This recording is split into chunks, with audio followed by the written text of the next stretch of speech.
Hello, this is Mary Costello, founder and CEO of MoreFor4. Thanks for joining us today. In today's video, we will cover how MoreFor4 came to be, where we are heading, and an overview of MoreFor4's programs. Let's start with our mission statement. MoreFor4 is a national 501c3 organization that addresses unmet financial and other needs of persons living with stage 4 cancers. In addition to unique programming by and for our diverse community, MoreFor4 creates innovative, customized, rapid response solutions for individuals who lack fiscal resources, family, and adequate support systems. Our vision is a world in which no person living with cancer, regardless of stage, lacks the resources and supports needed to lead a happy, secure, peaceful, and full life. Our value statements are as follows. We believe in justice, equity, diversity, and inclusion. We all need community and a place of belonging. No one with stage 4 cancer should go it alone. We must create solutions if none currently exist. There is power in unity, diversity, and longer tables. MoreFor4 programs must be by and for our community. Patients are experts in and about their own lives. We must support and elevate intersectional voices. Cancer shouldn't pave the way to lifelong poverty, and healthcare is a fundamental human right. And now, a little bit about how we came to be. Calling is a funny thing. We can be chasing it for a long time, and we don't get to pick the timing of when it shows up. That's not to be mistaken for purpose, which I've always had, but finding that one mission that I wanted to devote the rest of my life to seemed a little elusive to me over more recent years. I had been interviewing for national executive director and CEO jobs in the nonprofit sector, and I had been one of the top candidates in many national search campaigns when I came across this opportunity in February of 2023 for a $25,000 More to Life grant to basically spend any way you wish to pursue your next chapter. It was the first time that I considered starting a nonprofit related to cancer because it was the first time that I came up with an idea that I didn't think anybody else was doing. Now, I didn't end up getting the grant, and I initially was thinking that it would fund the startup costs and that everything hinged on whether or not I ended up winning this. What I discovered afterward is that this needed to happen regardless. So this was a blessing. This is where our name came from. It was all about we're more than our diagnosis, and that our concerns are about more than just treatment itself. And what ended up happening after this in early March is what solidified it for me. This had to happen no matter what. In the first week of March 2023, I came across a post on a metastatic breast cancer patient forum that broke my heart. Not only did I share some of these personal experiences, but it was upsetting to me that there wasn't something I could do at that exact moment to help that person. If you view this on YouTube, you'll see that we're calling this person Sammy, but that's not their name. There are a lot of Sammys out there, and this is why MoreFor4 needs to exist. Let's watch.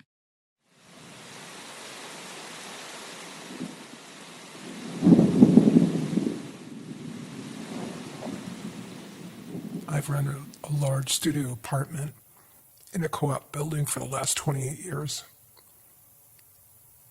When I got my stage 4 metastatic breast cancer diagnosis, I made the mistake of telling my landlord. The next thing you know, she changed my annual lease to a month-to-month rental. She called me the other day and said she has plans to sell my apartment because she needs money to buy a second home. I was in tears, as you might imagine. She knows I have no family and no place to go. I don't even have money to hire moving men. Honestly, I think she just wants to make sure I'm out of here before I die. Nobody will want to rent to me. Even someone renting an extra bedroom wants somebody who's out of the house during the day. You know, somebody who has a job. Of course, they'll ask me how I get my money. And they'll want to know why I qualify for SSDI. And I'll have to tell them about my terminal cancer. I may wind up in a shelter, which I obviously don't want to do. I probably won't have a choice, though. Please pray that my landlord doesn't find a buyer before I pass. The stress of what lies ahead is just overwhelming.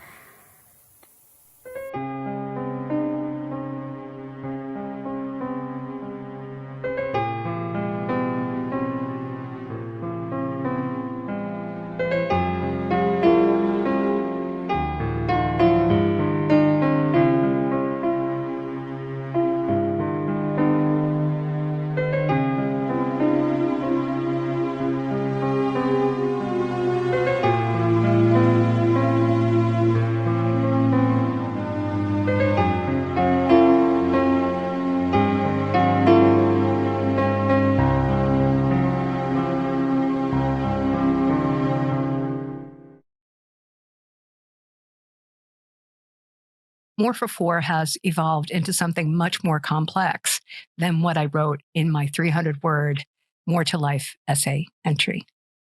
Back then, what I wrote was, MoreFor4 will serve individuals with stage 4 cancers who lack fiscal resources, family, and adequate support systems, from house sharing to a nationwide apartment program, vehicles for those without transportation, multi-month rental assistance while waiting for Social Security disability insurance approvals, repairing teeth damaged by chemo, and more. MoreFor4 will create innovative solutions where no other resources exist. Stage 4 patients want to live longer, but we must live well, as there is more to life than not dying.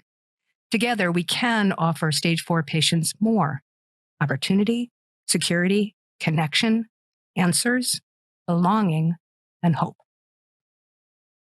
While those early ideas are still very much a part of the overall MoreFor4 plan, you're about to see how this exploded into a very complex organization meeting multifaceted needs of the stage 4 community. As we move into where we are today and where we're heading, I'll just briefly review our historical timeline to date. In March 2023, I entered into the More to Life grant essay competition, which we did not win. Right before the submission, there was the online post that made it quite clear that MoreFor4 had to occur, and we just had to figure out a way to get there. In July 2023, the initial board of directors was formalized in terms of our basic membership. We are still looking for one more person to add to the initial board who will serve for our entire first year. Articles of incorporation were filed with the state of Maryland on August 14th, 2023, which turned out to be my 59th birthday and was a symbolic thing for me.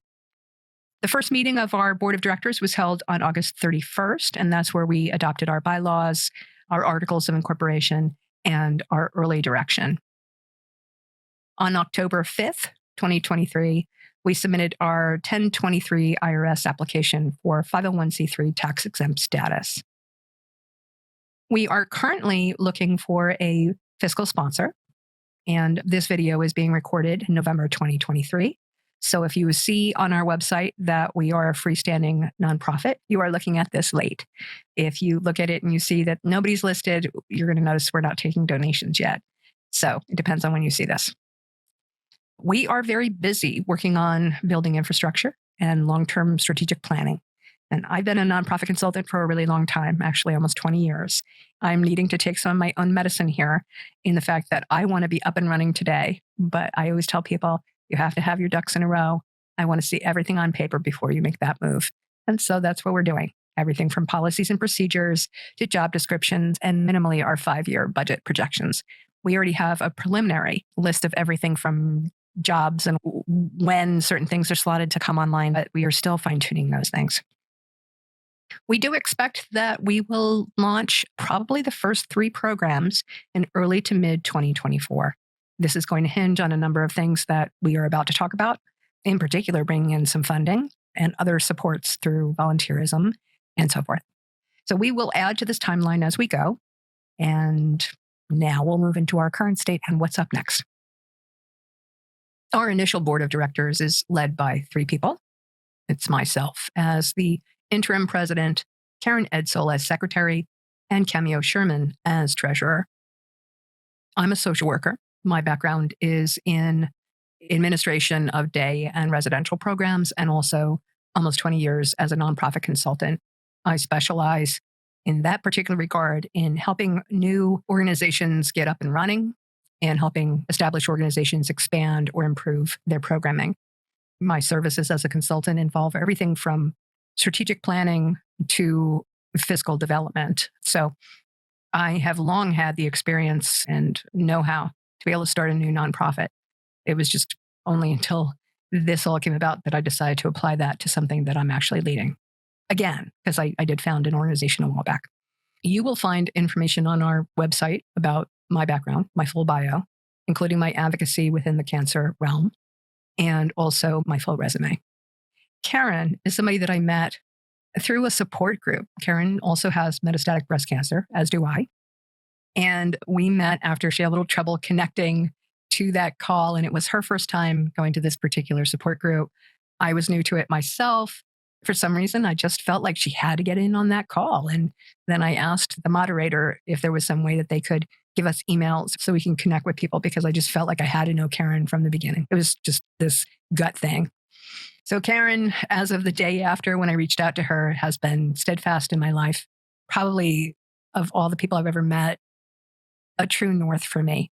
And I could not be more humbled and appreciative that she's decided to join in with MoreFor4 and support the effort and bring what she brings to the table, which, by the way, she brings an awful lot. Karen has more than 20 years of professional experience in the nonprofit, educational, and governmental sectors, focused primarily on directing and providing oversight for federal, state, and local grant-funded programming and promoting meaningful volunteer service opportunities. She's a former attorney and served in the Peace Corps. She was a former county grants administrator and a grant writer at Johns Hopkins University, and the list goes on. She has so much to bring to the table. Habitat for Humanity, all these kinds of things. We're lucky to have her, and she is currently serving as our secretary. Again, you can learn more about Karen through our website. Cameo is somebody that I met through my consulting work, actually, as she was the director of programs and grants at Mama Dragons, a national nonprofit organization that teaches affirmative parenting skills to reduce suicide, depression, anxiety, self-harm, and homelessness among LGBTQ children and youth. She has a background as a birth doula and previously worked with NAMI, which is a mental health organization, if you're not familiar with it, reaching out to youth with mental health conditions. She's somebody that I clicked with immediately, and I'm just really fortunate that she found value in what we're doing. Now, she is not somebody who lives with cancer herself, but her mother did have breast cancer, early stage, and she did lose an uncle to stage 4 cancer. One of the things I want to mention is that in our bylaws, our board must consist of at least 51% of people who live with stage 4 cancers. So far, we have metastatic breast cancer fully covered for the time being. When I move to the paid CEO position, we'll need somebody else to come in to take my role. And then there will be an opening for somebody else who is from the metastatic breast cancer community. As it stands right now, though, we're looking at expanding to other types of cancer and bringing in men and women, both cis and trans, plus two-spirit and non-binary folks, and people from BIPOC and other marginalized communities. So we're looking at diversity, not only in who we are demographically, but also in terms of skill sets, lived experiences, and so forth. There is a seat at the table for everyone at MoreFor4. If you have stage 4 cancer, you do not need to be somebody with limited resources in order to be a part of our community. We invite everyone. And when I say everyone, I also mean friends, family, care partners, healthcare professionals, and the business community. Everyone has a place with MoreFor4. We are going to be looking at bringing on volunteers to serve on various committees. And the time allocations for those will vary depending on the function and where we are with things at any given time. You'll be able to find information about that on our website with a description of each committee, what the requirements are in terms of background in order to serve. Obviously, the finance committee is going to require that people have a background in accounting or bookkeeping.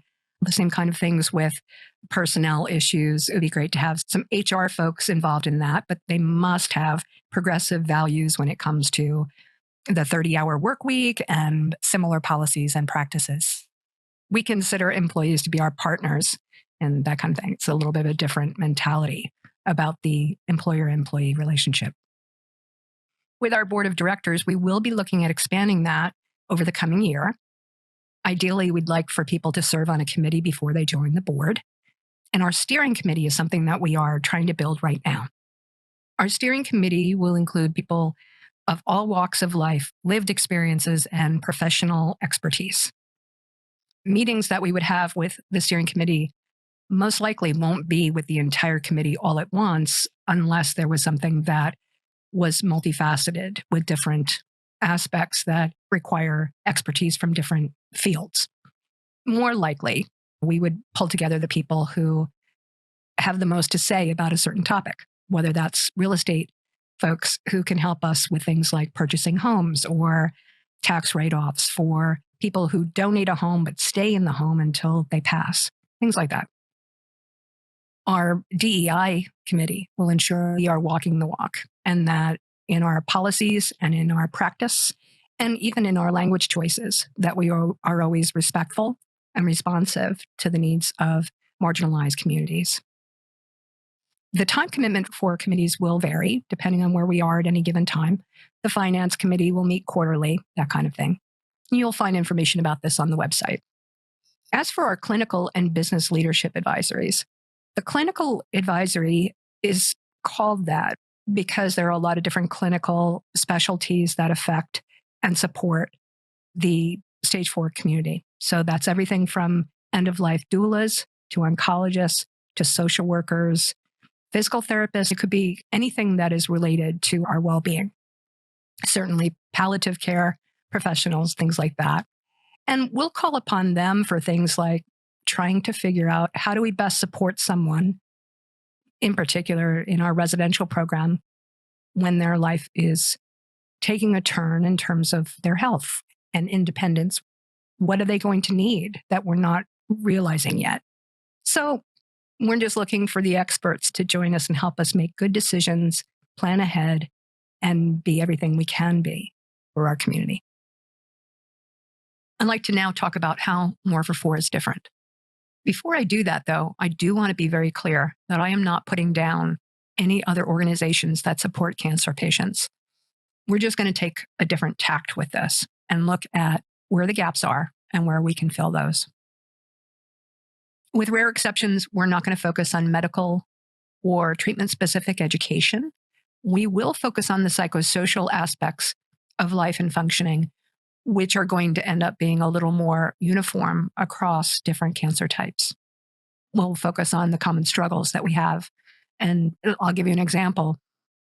How many people have friends and family and spouses who leave after a cancer diagnosis? That is a common experience that is not just breast cancer or lung cancer or a rare cancer. We don't intend on duplicating services. So if we see that something already exists, that's a partnership that we want to make sure that we have, so that when somebody needs something, we know who to go to or who to recommend. But we do not intend on being a first stop for most needs if there is something else out there. If there isn't something out there, then we do feel obligated to create a solution. We are very hyper-focused on helping people feel welcome and that they have a home. And this is especially for people who go to support groups and feel like they just don't fit. This is, of course, folks from different marginalized communities with different intersectional identities and so forth. So we are looking at, again, filling gaps and helping people find what they need in order to function at their best and feel healthy and happy and connected. Intersectionality is really, really big for us, and it has a lot to do with why we were started in the first place. This is all about community and connection and people feeling that they have a home. And we can adjust to make sure that they have that. If that means a new support group, an interest group, whatever it might be. So our door is always open for new suggestions about how we could do things better to make sure that everybody's needs are getting met. And when I say that, I mean to the best of anybody's ability. But we're not going to say, oh, we don't do that. No, we can do anything if we put our minds to it and we have the right input from the people around us and so forth. We are very innovative in that regard. We are person-centered in all we do. It is not ever a thing where there is a one-size-fits-all. As I just said, we're not going to say, oh, we don't do that. We're going to try to create solutions around a person's unique needs. And that means that we're going to tap into all kinds of different programming within MoreFor4, but also having partnerships and resources collected that we're on top of all the time in terms of how they change too, when things are available, when they're not, so that we can customize solutions and supports for people when they most need them.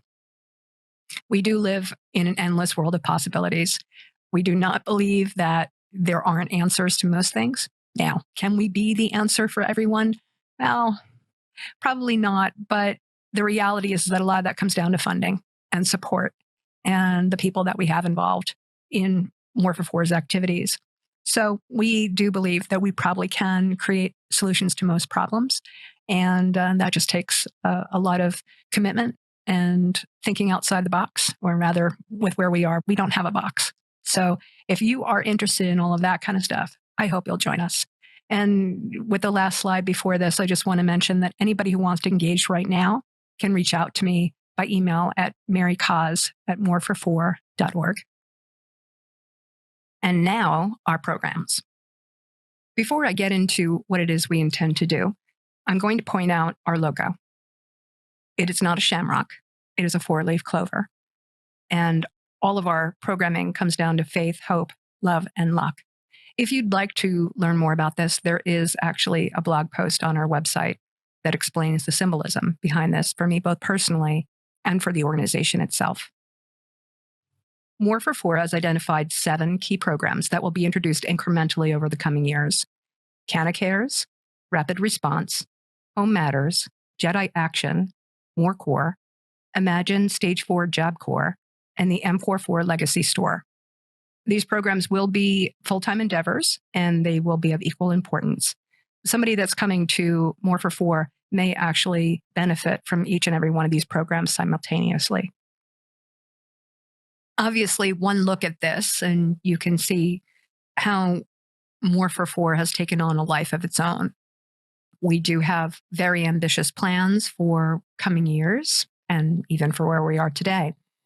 If you are somebody that's looking for a job, you could actually look at this and see when certain positions are, as of right now, slotted to come on board. One of the things that's probably most important about this is that we don't think small. And I have always believed that if your goals and dreams do not at least scare you a little bit, you're not thinking big enough. CannaCares. There are a lot of nonprofits who would never even consider being partners with the cannabis industry. And that makes sense, depending on your mission. A school, I mean, there's all kinds of groups that they would never even think that a cannabis company of any kind would be an appropriate partner. Not the case for MoreFor4. We believe that cannabis is medicine. We know that there are a lot of people who are low-income medical cannabis users who benefit from compassionate funds that are connected to licensing, where they might get 20% off. But if somebody is getting 20% off, but they can't afford the other 80%, that means they're going without. And that's what we're trying to address here. Our hope is that the cannabis industry will step up and become our partner to make sure that anybody who needs cannabis to deal with cancer symptoms and treatment issues too, side effects, will be able to have a better quality of life with reducing pain and anxiety and lack of sleep. and lack of appetite and all the kinds of things that cannabis is known to be able to help with. So a lot of what we're talking about right now hinges on whether or not what we believe the cannabis industry to be turns out to be the case. And what do I mean by that? I believe that, at least for most of the people that I have seen on videos or even met in person who are running dispensaries and so forth, that they really do believe in the medicinal properties of this plant and that they want to make this available to people who need it. So we're offering the opportunity for that. How will it work? We're going to partner with corporate sponsors from the cannabis industry to help us satisfy this unmet need. We'll do this through sponsorships, and they will be at multiple tier levels. At the very top is an exclusive industry sponsorship, which is a organization-wide sponsorship rather than specific to the CannaCares program. Then we work our way down to individual sponsorships from cannabis dispensaries themselves. There were a lot of challenges with how the federal government, at least for where we are today and historically before this, classifies cannabis. And that creates problems for the cannabis industry, as we know, with banking and so forth. This is another reason why the CannaBucks program made sense, in that we did not need to move money around, and that set aside dollars are actually still at the dispensary themselves rather than giving us money. Although, to be honest with you, it also makes sense that we don't want somebody to give us a sponsorship amount financially, a cash donation, that we just turn around and then spend at the dispensary. So we will be clear that if there are times that people need cannabis that we need to give them cash, it will not be, or we will not encourage them to spend that at a dispensary that does not support our organization.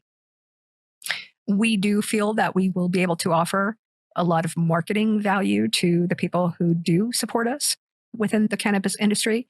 It may take a little time for us to get there, but it's going to happen. And we're just hoping that the cannabis industry is going to look at this and say, we have to do this because it's the right thing, right? It is not okay for anybody to be in pain. It is not okay for somebody to be reliant on opiates if they don't have to be, or if we can reduce that reliance because of what we already know can be the outcome, meaning death for people who are taking these. So we are hoping that the cannabis industry will want to be a part of this in making the world a better place, not just for people with stage 4 cancers, but people around them, and just that nobody should live a life where they are without relief. And so, again, we believe that cannabis is medicine. One of the things that I want to mention is that because part of this presentation will be shared with people who are in the cannabis industry, we want them to understand that we actually believe that insurance should pay for medical cannabis. We believe that all of the different things about legalization and how it is classified in the federal government is a policy issue that we want to participate in. So our partners in the cannabis industry need to understand that we are not just asking for a support mechanism related to money or free product. We really are talking about a partnership that is mutually beneficial all the way around. A few more details about CannaCares. We will have a prominently displayed geolocator system to find dispensaries that support our organization. This will be available to the public at large, in addition to people who are seeking assistance through this program. We'll need to automate our systems online, given the volume of what we're talking about here. And we'll get into that in a second when we talk about our pilot project. Dispensary sponsorships will start at $6,000 and at the $10,000 levels. With both, they would include a $3,000 cash infusion, which would help support our staffing and marketing costs. The rest is what we're calling CannaBucks, which is a set-aside credit account at each dispensary. And that would be at $3,000 and at $7,000, respectively. When a dispensary runs out of its CannaBucks account for the year, their obligation to us as a sponsor is finished. However, we will reach out to them and ask if they will consider increasing that amount, especially if we have a cancer patient who would like to come to them if they had available funds. They are not obligated at this point to offer us more because the sponsorship is very defined in this regard, but they will be given the opportunity to expand their sponsorship, and we can talk about what that might mean for them in terms of additional visibility and so forth. Dispensaries that have exhausted their available CannaBucks account for the year will still show up in the geolocator system, but their name will be grayed out. And that will signal to prospective applicants that that particular dispensary does not have any available funds at that given time. When a cannabis dispensary has lapsed with their sponsorship, their name will not appear at all on the geolocator system. When a MoreFor4 member is awarded CannaCares product assistance, they will receive a letter, as will the dispensary where they are supposed to go for their product.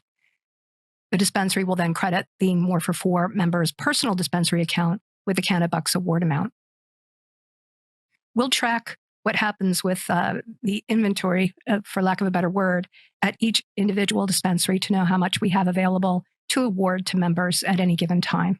Dispensaries will also be kept up to date as to where they are with their accounting. Generally speaking, CannaCares awards will be $100 for new cannabis users, as we're not sure that they will even find that it is helpful to them. We'll offer $250 for those who use cannabis products regularly. And we may make some exceptions for costly products such as RSO.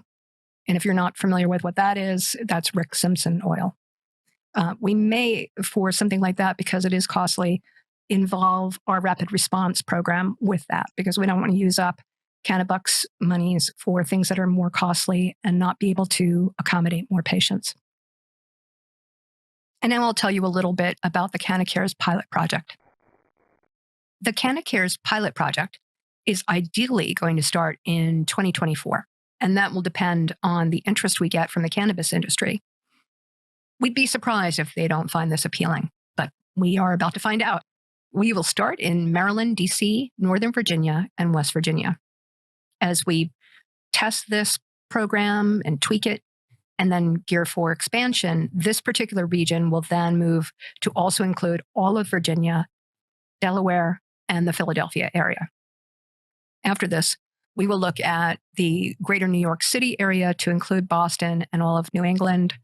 We will also be looking at California probably at the same time, which may be a standalone region in itself because we have Los Angeles and then the Bay Area and lots of places throughout.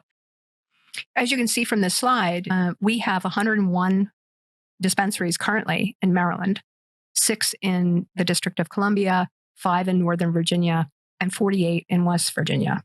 Combined, we're talking about being able to potentially help almost 2,000 people with stage 4 cancer in a given year based on a model where every dispensary says, sign me up. Now, will they all do that? Well, I hope so.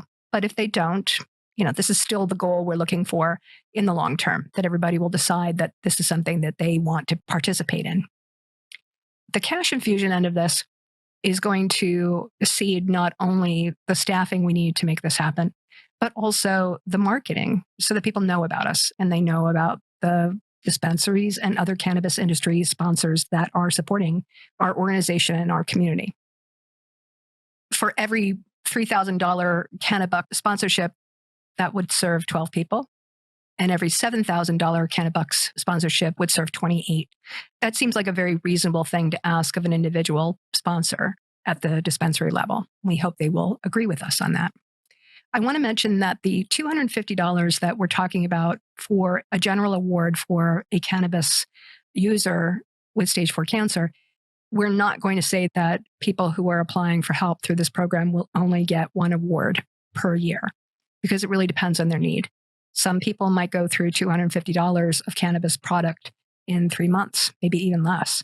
So ideally, we're able to reach a lot of people, but we want to have what we're doing to be at a meaningful level for people who most need it. We're talking a lot about CannaCares right now in a lot of detail because it is the program that is ready to launch the quickest. And any additional funding that we bring in through sponsorships in this program will be supporting our Rapid Response Emergency Relief Fund. So we have a lot riding on this particular program. And we're hoping it turns out in the way that we're hoping. Yeah, we have big dreams. A lot of what we want to do is riding on the CannaCares program right now. Rapid response. Our rapid response program involves two components, our patient assistance fund and our person-centered solutions social work triage team. The rapid response fund is different in the fact that, one, we really do mean rapid. There are a lot of patient assistance programs out there that you may need to wait 6 to 8 weeks before you would see any money after you apply for assistance.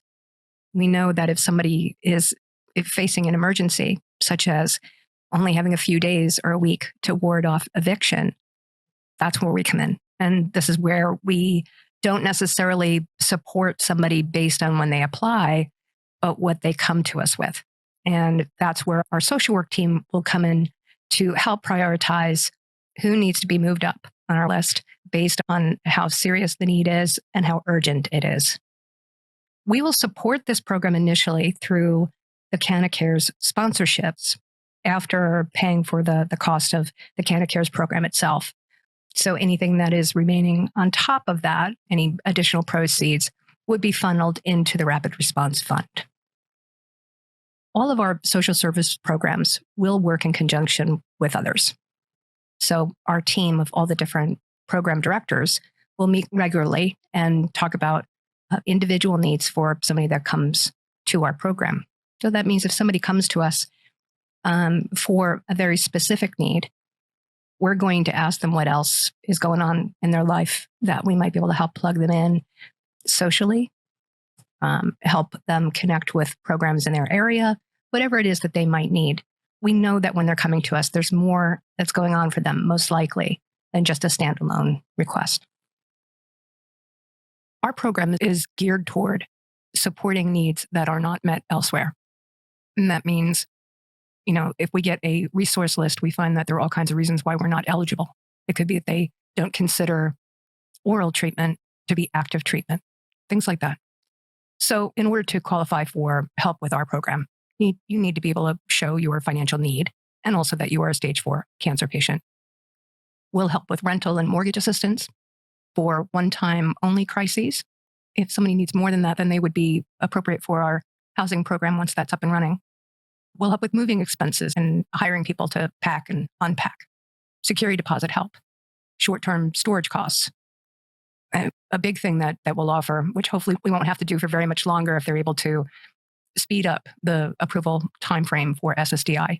But a lot of people don't leave their jobs because they can't afford that period of time between when they submit an SSDI application and when they actually get their first payment and back pay. So we want to be able to offer multi-month support for people so that they're not continuing to work just because they don't have another solution. We'll also offer help with transportation to see experts in other cities. So while we might say that's a second or third opinion, it could be a lot further down the road when a treatment change is called for, and it means that you have to go somewhere else to get that expertise. So we will help with airfare, hotel, ground transit, all of that.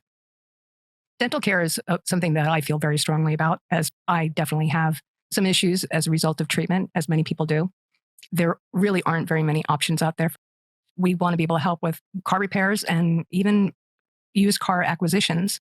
One idea that we have is potentially partnering with an auto repair training program so that we can get cars that could be used for patients if they were just brought up to speed in terms of safety and reliability. Laptops and computers, it's really important that people stay connected. So, we can resolve those things very easily. Another area where there are programs out there that can help with pet food and vet bills if a dog or cat needs surgery. But again, with our rapid response program, we're certainly not going to sit by and watch somebody lose a beloved animal just because they can't afford to pay for surgery. We'll help with emergency food. And that's something that we would want to be able to get some money in somebody's pocket within 24 to 48 hours. Gas cards also receive quickly. And other needs that other cancer patient assistance programs just don't do. And there are many. So we're not going to have a list that says, this is all we do. If somebody has a need and we can figure out how to satisfy that, that falls within our purview. We will fund the rapid response financial relief system through a number of different fundraising vehicles. As mentioned before, we'll rely on the CannaCares and other sponsorship dollars to help support this need. We'll also look at institutional giving and donations from the general public. We'll look at grants. And then there are donor-established funds.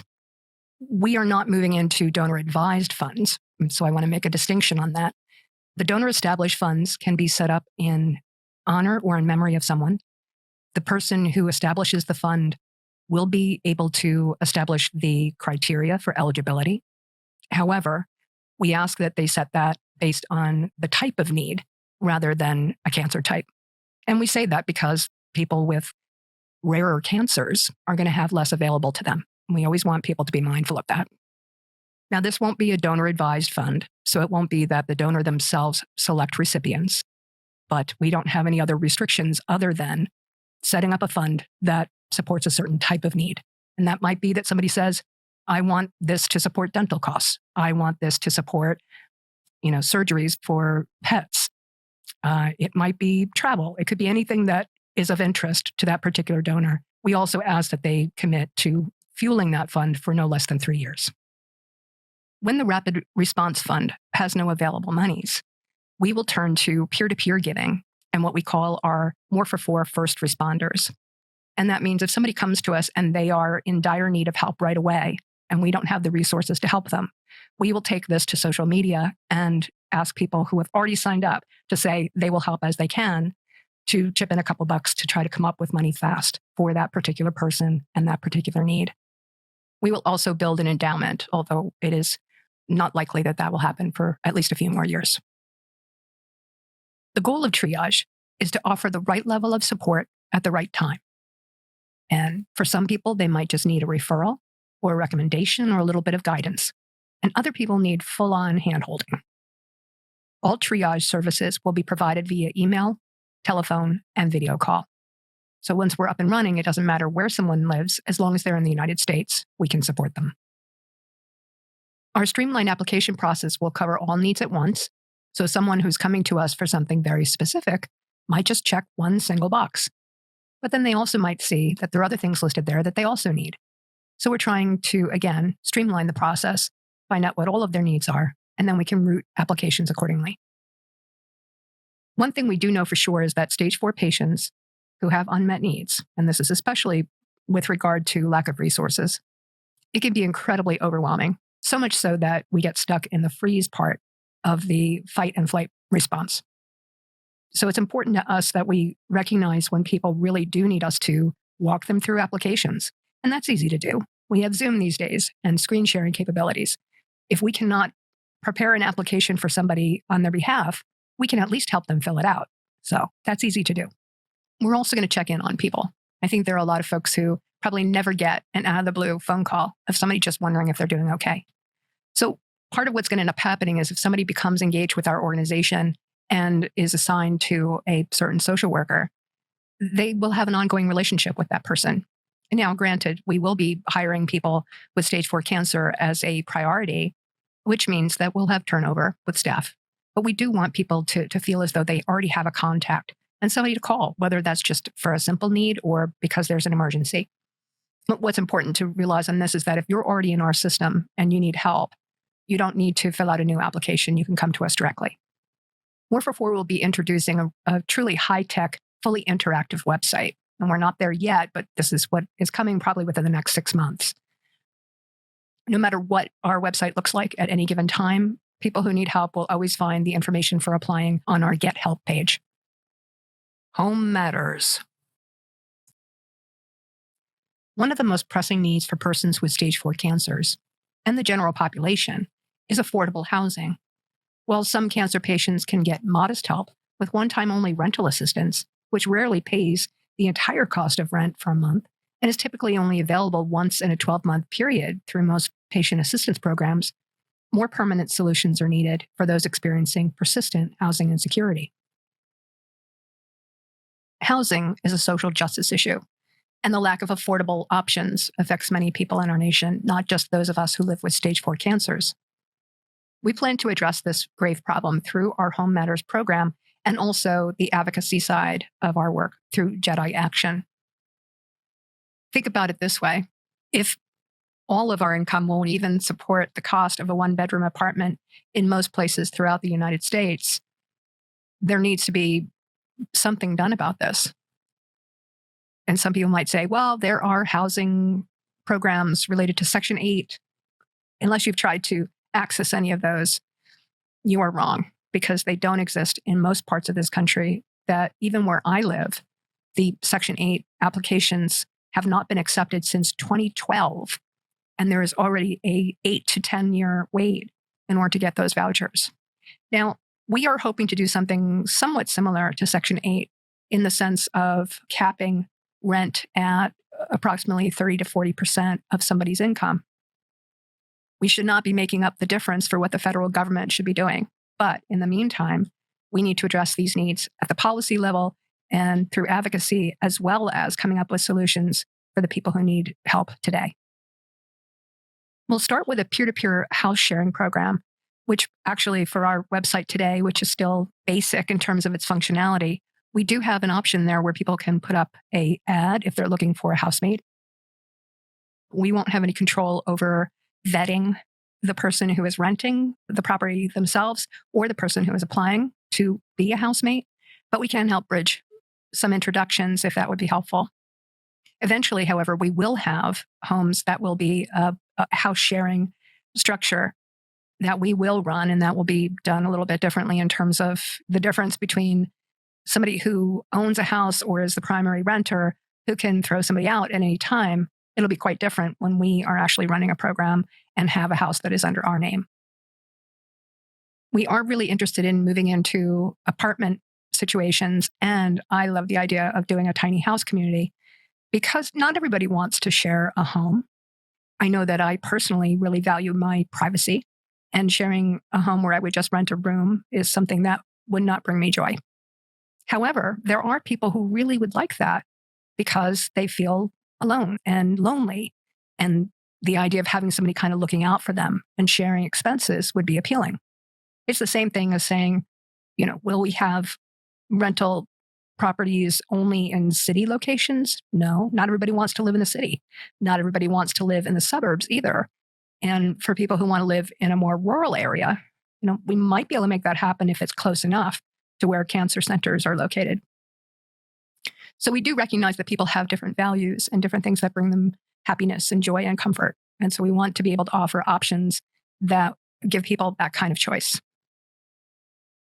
When I talked before about having small or tiny house communities, it's something that I am personally drawn to. I love the tiny house movement, but the kind of tiny house community I'm talking about is a little bit different than what we often see to meet the needs of unhoused communities in urban centers and so forth, where you might just see a very small structure that has a bed and very basic things. What I'm really talking about is a one-bedroom, full bath, full kitchen, living room kind of setup that will be accessible, all one level. And, we basically would need somebody to donate property. We'd have some zoning issues perhaps, and we'd have to look into all those kinds of things. But ideally, we're going to be able to give people a sense of community, but also the kind of privacy that they might choose to have rather than living in a group setting.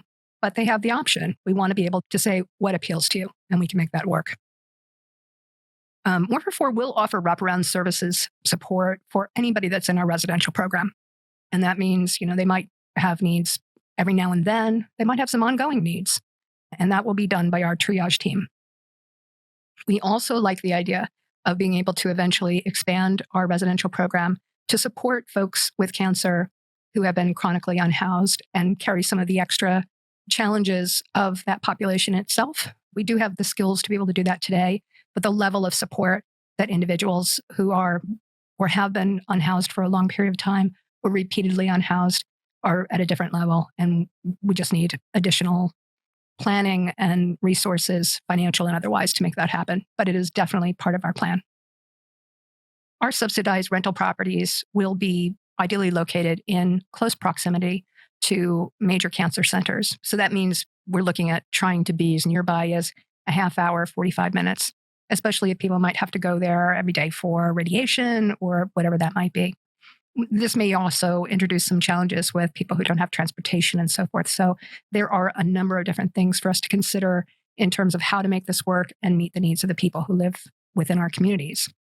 When it comes to apartment programming, we want to set it up as clusters. So what that means is that it might be a small apartment complex that maybe has 6 apartments in it, similar to the house sharing model, where some people would share a 4 to 5 bedroom home. The apartment program would also be able to offer a sense of community that people could be looking out for each other. And we would also have probably somebody on staff that would be responsible for that particular cluster and making sure that people's needs are met. As a result of all of this, our model is really more of a supported living environment than simply a landlord-tenant relationship. We would also be interested in looking at supporting veterans with cancer. I mean, the list goes on. We're just getting started. How will we make this work? Well, first, we will rely on donated homes for the most part for direct residential housing for our members. Homes that are not found to be suitable for this use will instead be readied for putting them on the market and selling them, and we'll use those proceeds to further advance the program. I mentioned earlier about how we would like to get some real estate folks on our steering committee, and that's because there are a number of things that we can explain to people who are looking at their options related to tax benefits and so forth.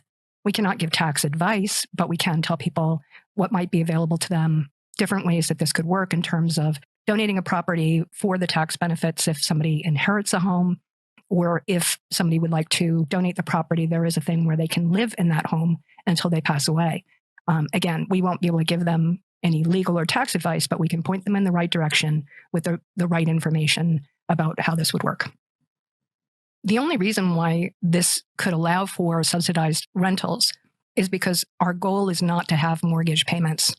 And that means that any of the money that we're able to raise through selling other properties, we would hope to buy outright and be able to turn that into a new acquisition. Rental payments collected through this program will help support the upkeep of properties, insurance, and other costs, such as the triage staff salaries and program expansion. JEDI Action. JEDI Action is our social justice arm, and JEDI stands for Justice, Equity, Diversity, and Inclusion. And obviously, we're having a little bit of fun with the name, with a little shout out to Star Wars on that. JEDI Action will partner with like-minded 501c3 organizations that are focused on health justice, affordable housing, ending medical debt, treatment cost and access, drug parity, such as oral drugs being covered at the same rate as chemotherapy and radiation, Medicare for all, eliminating racial and income health disparities, equitable clinical trial participation, and that is both with regard to race and also income level, cancer research funding, governmental policy, cannabis as medicine, and human civil rights. Our work in this program will be focused on things like letter writing campaigns, petition drives, letters to the editor, a speakers bureau, blog post, a podcast, and possibly a documentary film. We're also going to take advantage of people within our community who really want to engage in this way with what we're calling Amplify. And that's a group of volunteers who help spread the word about different things that our community can engage in. That's going to be heavily social media related. Another thing we'll do is if we find out that somebody has been denied coverage, we will bring together our army of people to make some noise on social media, because that has a tendency sometimes to have insurance companies change their mind. MoreCorps. MoreCorps, a place for all. As MoreFor4 supports the entire Stage 4 community, MoreCorps will focus on broader community engagement and support. This program is not limited to cancer patients experiencing economic and other difficulties. In fact, once MoreCorps moves into a paid membership program, there will be membership options for healthcare professionals and institutions and organizations alike. MoreCorps will provide educational programming as well as special online events for our membership. This program is by and for community. Members will contribute to specific programmatic offerings. This will include both support and interest groups, possible classes, and more. While many people living with stage 4 cancer can benefit from support groups while navigating difficult cancer-related experiences, interest groups are a way to build deeper connections with others, and this is critical to well-being for anyone living with cancer. Too often, our cancer diagnosis and associated never-ending maze of medical appointments and self-care take over so much of our lives that we forget to live. And interest groups are a gentle way to help people re-engage in the things that bring them joy, or try something new that, as a byproduct, is apt to result in meeting new friends and feeling less alone. While some might consider this enrichment, this activity is directly related to emotional well-being, belonging, security, and a sense of peace. The same can be said of MoreFor4 online game nights, happy hours, and more. We are building community for people who have, so far, had trouble finding a place of true belonging. And these are critical aims in themselves, but important to mention the psychological well-being in terms of how it affects our physical health. It is expected that we will move into paid MoreCorps memberships within a few years. The MoreFor4 Plus program will only cost cancer patients and care partners $35 a year, and it will resemble the kind of perk benefits that AARP makes available to its members, such as discounts and free offers provided by sponsors. And this will eventually make MoreCorps economically self-sustaining as well as provide revenues for other program needs. Most of MoreFor4's programming will be virtual in nature, and an exception to this will be our local M44 chapters.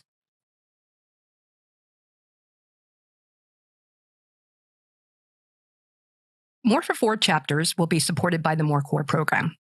Individual chapters get to decide what they will do in their local area and how formalized they wish this activity to become, such as whether they want to go as far as having elected leadership, which we strongly recommend. We will provide training and ongoing coaching, toolkits, a chapter handbook, and MoreFor4 recognition guidelines, as well as a dedicated website page for each chapter. We'll also provide assistance in spreading the word about chapter-led activities and events. In essence, the intended function of the chapters program is to offer in-person and local physical support for fellow cancer patients, such as helping with moving and or packing for a move, getting to or from medical appointments when we are not permitted to drive ourselves, and making sure someone going through grueling chemo or radiation treatments has ample prepared foods in their refrigerators and freezers when cooking for themselves or shopping is difficult. And then there's the question of who do you call when you get bad news or good news or simply need an ear? Some people have no one. And this is why the chapter program is so important. These chapters are meant to offer connection and friendship, social outlets such as potluck dinners and so forth, and someone local to call upon when physical in-person assistance of some type is needed. And lastly, chapters that opt to do fundraising in support of their own local activities may be eligible for MoreFor4 fiscal sponsorship services. And that would mean also things like being able to qualify for group rates and nonprofit discounts for going to a ball game or renting a hall if you have an event that is large enough that you need additional space. Each chapter gets to decide for themselves what they will take on and how active they'd like to be. This is about give and take. There are times where we need support and times where we can give it. If you are someone who is a natural connector, somebody who is a problem solver, and somebody who might say, oh, you need yard work? I know a youth group. This is for you. When you're ready to start a chapter, we'll give you all the support you need. Through the chapters program, we hope to see new traditions created. People who used to spend holidays alone, finding that their table is full and that it's shared with good food, good friends, new memories, and lots of laughter. Because no one with stage 4 cancer should go it alone. Imagine. The Imagine Stage 4 JobCorps is both a creative idea, but also experimental. We'll have to see how this works when we try to fulfill certain needs within the organization when we're piecing together functional tasks based on when people are available, how well they're feeling, And also keeping in mind that some of the people who will become employees or contractors through MoreFor4 can only earn so much because they're on SSDI. We have no doubt that we have all the talent we need within the stage 4 community itself, but we won't turn down somebody who applies for a job just because they don't have cancer. There are all kinds of reasons why we wouldn't do that. But we do place great value on lived experience. It's important for people to really get it if they're going to work at MoreFor4 to understand the experience and how it's different than early stage cancer and so forth. This program will make heavy use of job sharing and a team-based approach to fulfilling the needs of the organization. And that means that we will hire people who have specific skills that when we bring together an entire team, we're meeting all of the needs of the organization. But it might mean that we have 5 people doing something that at another organization might be a single position. Almost without exception, all of these positions will be remote and they will be flexible in terms of when somebody works, as much as can be the case. We might have some jobs where somebody really needs to stick to a somewhat regular schedule because maybe they're interfacing with the public and have to be available during work hours that are considered typical work hours. Most of the jobs will be structured as specialized part-time roles, offering high flexibility and customized scheduling to accommodate side effect management, appointment schedules, and varying daily, weekly, monthly wellness. So we know that people with stage 4 cancer don't always know when they're not going to feel well. We're going to offer a lot of flexibility with that. And the key to the success of this program is going to be good planning, trying to do things well before deadlines as much as we can, so that we can account for when somebody may unexpectedly need to take a week off. Based on somebody's availability, how many hours they can work, and what they will be doing, this would be a combination of employee and 1099 positions. If somebody is interested in working with us, but their health is really unpredictable, that doesn't mean that they can't be a part of this. It just means that they would be placed more on a project or task-based schedule so that we plug them in when they're up to it. But we can still use their help. And that's the important and rare distinction between this and what other organizations do. This program is person-centered, strengths-based, and creative in design. We want to know what somebody brings to the table, what their interests are, and then we'll figure out whether or not we can plug them in somewhere. We have plenty of things that people can be doing, and we don't have any doubt that most of the people who apply could potentially fulfill more than one role. So we encourage people to send their resumes now if they'd like, and we will start keeping a file of people that are looking for this kind of an opportunity. The thing we're most proud about with this approach to employment and meeting our needs is that not only do we have every confidence that we have the skills we need already within the stage 4 community, but we're going to be creative in how we can take advantage of talent, but also support somebody's well-being. The other important part of this is that this is connected to our commitment to affordable housing and looking at the other needs that people have financially, especially when they're on SSDI. These positions will be structured in a way that protects a person's SSDI status and never goes over the amount that they are allowed to earn. And what we're basically doing as a result of this is giving people a better quality of life economically and having more money in their pocket each month, but hopefully also giving them something really meaningful to do if they have to have a job in order to get by. We hope that they're going to love their work. And that's what Imagine Stage 4 JobCorps is all about. The MoreFor4 Legacy Store. The MoreFor4 Legacy Store is not slotted to come on board until probably around 2027. This is not the same thing as our online shop, which is where you could buy t-shirts and things like that. This is a brick and mortar warehouse, and we would have a number of them throughout the country, located primarily where our housing is located. This will work in conjunction with our HomeMatters program, not exclusively, but in large part, because we know that people who will live in our housing program are mostly going to qualify because they don't have somebody to live with. They don't have family. They don't have other people when they do pass away to leave their things to. Now, I know me personally, any assets I have are all going to charity when I die. And now that MoreFor4 has been created, I know which organization that's going to. So when people are deciding what is supposed to happen after they've passed away with their belongings, whether they're in our housing program or not, we had to think about what do we do with these things. Obviously, it calls for an actual warehouse to store these things, but also we can create not only a place for people to leave their things, but a legacy, meaning that, if you have furniture that could then go to another stage 4 cancer patient in need, that would probably bring joy to a lot of people to know that. It certainly would for me. So this will require us to have warehouses, and that gets complicated in terms of where they would be located and what kind of radius we could support in terms of bringing things to them or collecting items they may want to donate now or later. We do not envision a public-facing storefront, meaning that people could come in at any time to purchase items such as you would through a thrift store. We will have sales days where the general public can make purchases, but our first priority is to take items that have been donated and get them in the hands of cancer patients who need them.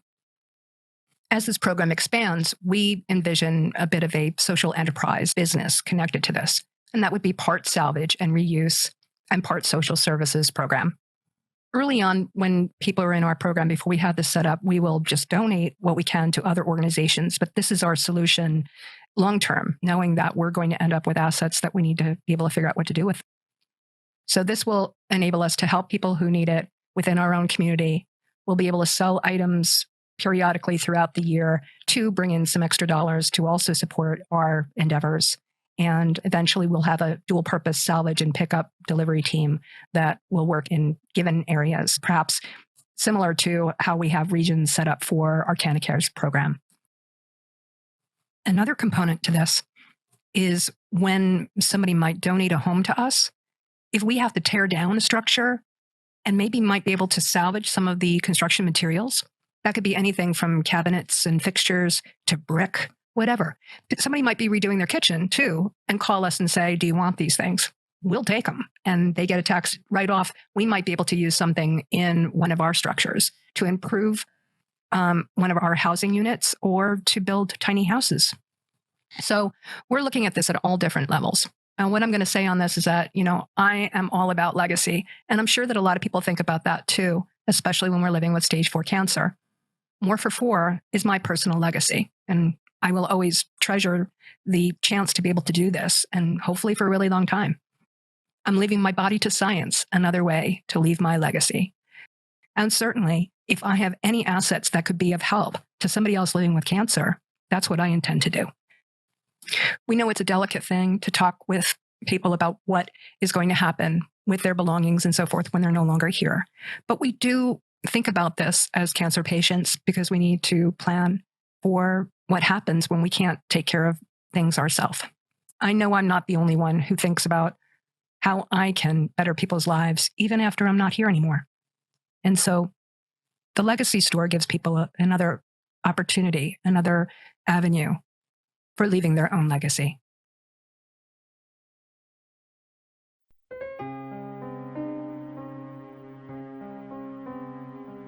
And that's going to do it for us today.